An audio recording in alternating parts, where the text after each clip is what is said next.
Ce qui est rigolo, c'est qu'aujourd'hui, 15 ans après, évidemment qu'on m'associe à ce match-là plus que le fait que j'ai été numéro mondial en double, gagné des grands chelems, ce qui est tout à fait normal.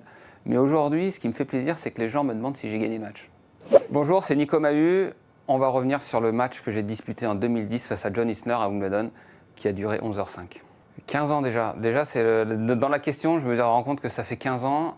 Pour moi, ça faisait quand même moins de temps. Et aujourd'hui, je peux dire que ça reste un bon souvenir et que ça a changé la suite de ma carrière. Alors il m'a fallu beaucoup de temps, dans un premier temps, parce qu'il y a vraiment un décalage entre ce que les gens avaient ressenti durant ces 3 jours et ce que moi j'avais ressenti à la fin du match.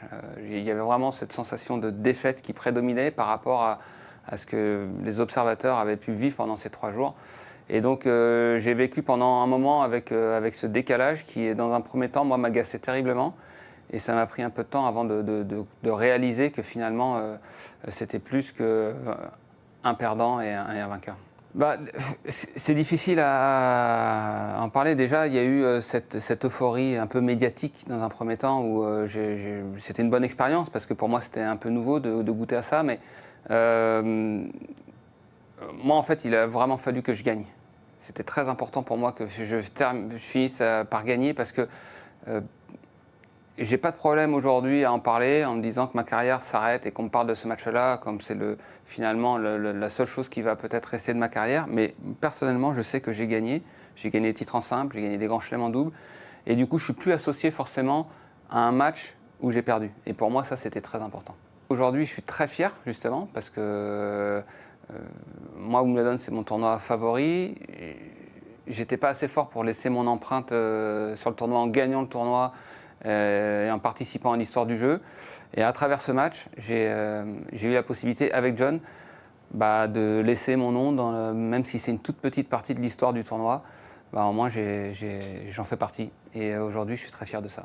Très rapidement, j'ai su qu'on avait fait quelque chose d'à part. D'ailleurs, dès l'année d'après, on avait notre plaque sur le court 18 avec le score et nos 2 noms. Donc très rapidement, j'ai pris conscience qu'on faisait partie. Mais entre le savoir et puis l'accepter en disant ok, j'ai perdu, mais j'ai fait partie de ce match-là. Ça m'a pris un peu plus de temps. J'ai dit, je ne voulais pas être associé à ça parce que pendant trop longtemps, j'ai été celui qui perdait bien, mais qui perdait, que ce soit la finale de Queens avec balle de match. C'était ensuite ce match-là. Ça a été la finale de Roland-Garros perdue avec Mikael Odra. Donc il a fallu que je gagne pour qu'ensuite je sois content d'en parler. Qu'est-ce qui me reste? De la fierté. Et puis surtout, j'ai énormément appris sur moi-même. Et c'est, je pense, en grande partie grâce à ce match que j'ai réussi ensuite à gagner des grandes victoires, à avoir de grandes victoires.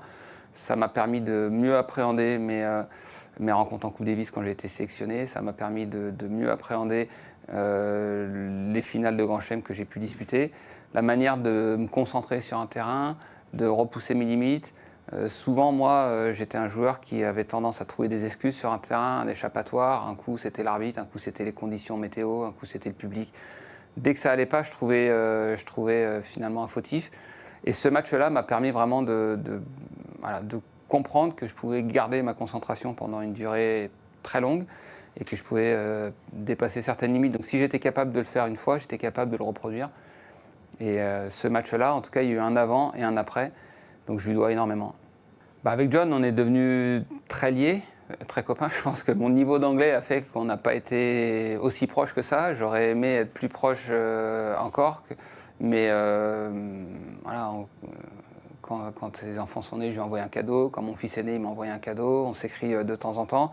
Et puis on a beaucoup de plaisir à se revoir sur les tournois. Et c'est quelqu'un que j'apprécie énormément. On n'a jamais parlé de ce match ensemble, c'est jamais assis. Je pense, lui, par pudeur, parce qu'il a gagné. Mais ça viendra un jour, parce que, évidemment, j'ai des questions. J'étais convaincu que lui, il ne tiendrait jamais, que j'allais gagner ce match. Donc j'ai des questions à lui poser. Donc je pense qu'un jour, on se posera et on discutera tranquillement. Maintenant que j'ai un peu progressé en anglais, ça sera plus facile. Ouais, savoir déjà où il a puisé ses ressources, parce qu'il était vraiment au bord du gouffre pendant quelques heures à la fin de la deuxième journée. Il fait 2,10 m, il arrivait à peine à bouger. Quelle était vraiment sa motivation profonde? Parce que moi, je connais la mienne, je sais ce qui m'a poussé à aller à chercher un peu dépasser ses limites. Mais ça m'intéresserait de savoir de son côté ce qui l'a poussé, parce que c'est pas simplement gagner un match de tennis là. Là, c'était aller un petit peu au-delà. Et puis savoir comment il l'a vécu, comment il a géré ces moments où il était physiquement très mal, mentalement, à quoi il s'est raccroché, est-ce que le soutien de son coach, à quoi il pensait parfois. Parce qu'il y a c'est long, hein, 8 heures de 5e set, on a dû jouer, je ne sais plus, la deuxième journée, 7 heures peut-être. Donc il y a des moments comme ça, et savoir, parce que lui aussi, hein, il découvrait hein, ce match-là. Donc ça serait intéressant de savoir sur quoi il s'est appuyé pour finalement gagner. Et ce qu'il a ressenti aussi au moment de la balle de match. Moi, je sais très bien ce que j'ai ressenti, mais ça doit être quand même, il y a un côté quand même d'un côté de la pièce qui est mieux que l'autre. Si j'ai tenu aussi longtemps, c'est que j'étais convaincu que j'allais gagner. Voilà, j'avais aucun doute, et puis je l'avais dit à mon entourage que ce match, il était pour moi, il était aussi pour eux, et que j'avais pas conscience qu'on était en train de réaliser, de battre le record de durée, que c'était un match qui allait rester dans l'histoire du jeu.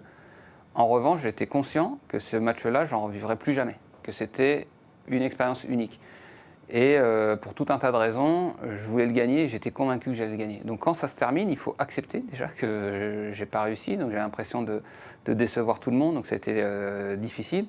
Et j'ai une sorte de trou noir. Enfin, j'ai plus du tout de souvenir du moment de la balle de match jusque dans les vestiaires 1h30 après. Donc d'ailleurs, on voit sur les photos qu'on pose à côté du tableau d'affichage où je suis complètement absent.